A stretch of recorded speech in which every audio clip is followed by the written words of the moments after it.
How we doing, folks? Welcome into our first Prep Insider video of the year. I'm Jason Blakeney. I'm joined by Brady Aymond, the new guy in town.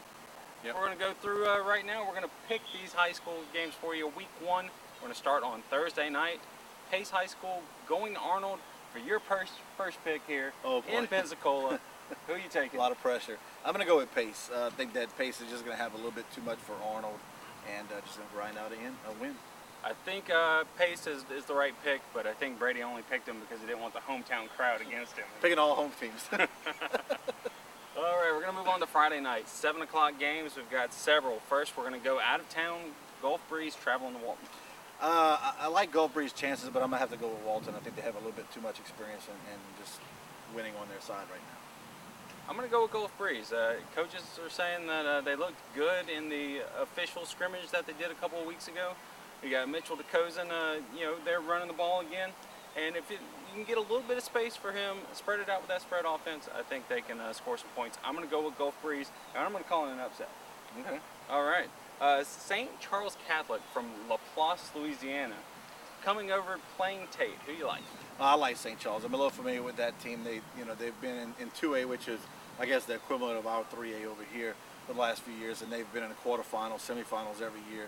Very explosive team. I like St. Charles in that one. I'm going to go with St. Charles also, but only because Tate's trying to adapt to this new offense. I saw it last week against PHS, and it just doesn't seem like it's quite clicking yet. Maybe when they start clicking, they're a little more formidable, but right now, I'm going to go with St. Charles Catholic. Escambia visiting West Florida High. They play that game at Woodham Middle School.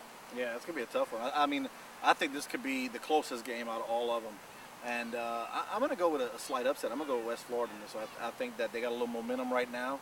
They have a couple of victories behind them, albeit, ones that don't count. But I think they're gonna get on the right track, and they'll get their first ever win against the Pensacola City School.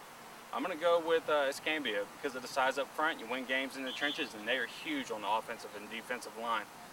Next, we're going to go up to Jay playing Rocky Bayou to open the season. I like Jay's chances in this one. Rocky Bayou is a very similar team to Jay.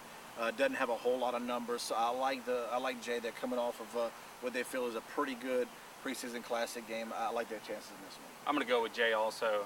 Rocky Bayou still a fledgling program, so I like the Royals there. All right, we're going to go to 7:30 games now. Navarre coming to Washington. It'll be the first game without Colton Kane. Yeah, Navarre kind of struggled in the preseason classic on offense, but I think they'll get it together. This one, I think Navarre's going to take it over Washington. I like Navarre also, even though if Dejan Funderburg gets his game rolling, it could be a long night for Navarre. We'll see if they can contain him. Choctaw coming over playing Catholic. This is another good matchup. Catholic looked really good in the preseason classic, as we both saw. Probably a surprise for a lot of people. But I'm going to actually take Catholic in this one. I think that they're young, but I think they're pretty explosive on offense, and they'll take care of business. Yeah, I think they've got a pretty solid defense over there at Catholic.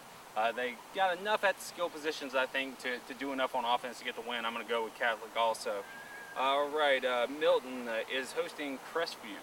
Another tough game. I mean, Milton, coming off of a 2-8 season, but got some, some new blood in there. I'm going to say Crestview gets the win here. It's going to be a close one, but I'm going to go ahead and pick Crestview. I'm going to take Crestview also, even though I like Milton because Milton wins early. The last couple years, they've ended the season with a losing streak, 5 games 2 years ago, 8 games last year, but they win at the beginning of the year. So I like Crestview, but I like Milton to put up a fight there. On Saturday, Pine Forest playing Columbia, Georgia in Jonesboro, Georgia, part of the Georgia-Florida Challenge. I think the only thing you got to worry about in this one is the long drive for Pine Forest. But I think other than that, Pine Forest takes this one. They're going to grind out a win, a couple touchdown win here, I think. One of the most athletic teams in the area with PHS. I like Pine Forest there. And speaking of PHS, Friday night, biggest game of the week by far. Yeah. Class 3A champion in 2009, PHS, taking on Class 4A champion last year in Lincoln. Brady, who you like? I think I'm going to go with the home team in this one, PHS. I just think that having the home field advantage and all those athletes on both sides of the ball, I like PHS in this one. It's going to be a good one, I think. I like PHS, and I'm going to call it a blowout. Wow. I'm going to say 3 touchdowns, and don't let me down there, guys. I know where most of you live.